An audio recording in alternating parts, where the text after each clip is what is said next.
Honestly, I'll probably just work till I drop. Ray says it at his own barbecue, tongs in hand, and everybody laughs the way people laugh at things that aren't funny. You're 64. Ray is 63. Around the picnic table, there's maybe 200 years of combined working life. A nurse, a contractor, a school secretary, Danny from the old office. And when the subject of retirement comes up, which it always does now, the temperature drops the same way every time. Nervous jokes, changed subjects.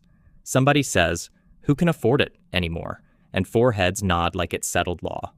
Here's what strikes you, holding your paper plate. These are careful people. They check the weather before driving. They compare prices on ketchup. And every one of them is walking toward the biggest financial event of their life with their eyes closed, hoping it works out. Everyone you know is scared to retire, and almost all of them are scared of the wrong thing. Start with what the fear actually is. Later, over horseshoes, you ask Ray the only question that matters. What's your number? What do you actually need a month to live? And Ray, 29 years a contractor, a man who can estimate a roof to the dollar from the driveway, goes quiet. He doesn't know. Not roughly, not at all. He knows he feels behind. He's never once sat down and added it up. And that's the first thing everyone gets wrong. They're not afraid of a number. They're afraid of a fog. A number can be measured, planned for, argued with. A fog just sits on your chest at 2 a.m. The nurse doesn't know her number. Danny doesn't know his. The whole picnic table is terrified of something not one of them has ever looked at directly. You know from experience the strangest thing about that fog. The single act of writing down what you actually spend each month. One boring evening, one legal pad, burns off about half of it. Not because the answer is always good, because a real number, even a bad one, gives your hands something to hold. The second mistake shows up in the break room. Tuesday, your last year before retiring. Denise slides her phone across the table. An article, big red letters. Experts say you need $1.5 million to retire.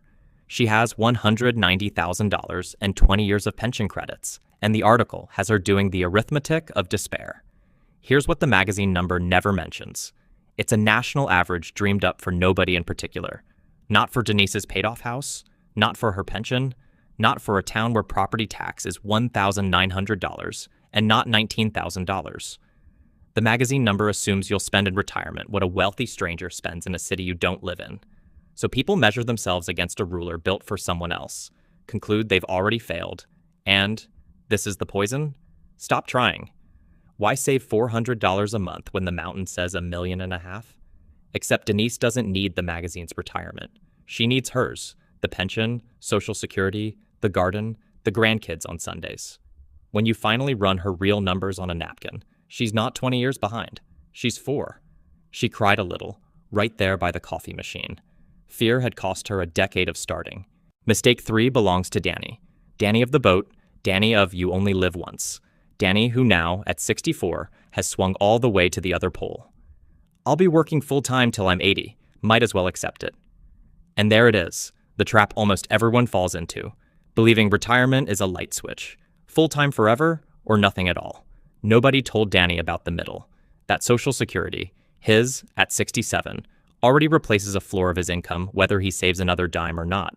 That 3 years of part-time at the hardware store, 20 hours a week doing what he'd half do for free, bridges him from 64 to 67, while the benefit grows 8% a year for waiting. That the question was never, can I stop working completely? It's, when does work become a choice instead of a sentence? You draw it for him on a napkin at the diner. Floor, bridge, choice. Danny stares at it for a long time. Then he says the thing that breaks your heart a little. Nobody ever showed me this. 64 years old. Nobody ever showed him. And here's the part that keeps you up on their behalf. The fear itself is doing the damage. Fear cashed out Ray's 401k in 2020 at the exact bottom, before it all went to zero. It didn't go to zero. It doubled without him. Fear signs people into the annuity seminar with the free steak dinner, where a salesman charges 3% a year to make the fog feel managed. Fear buys lottery tickets with real grocery money, because when the plan feels impossible, the fantasy feels reasonable. Fear tells the whole picnic table, don't look at the statement, it'll only upset you. And not looking is the one move that guarantees the bad ending. Panic doesn't just feel bad. Panic transacts. It sells low, buys high, pays for false comfort, and skips the free medicine. The boring evening with the legal pad. Because the medicine requires looking. The market didn't take Ray's retirement. The fog did. One flinch at a time.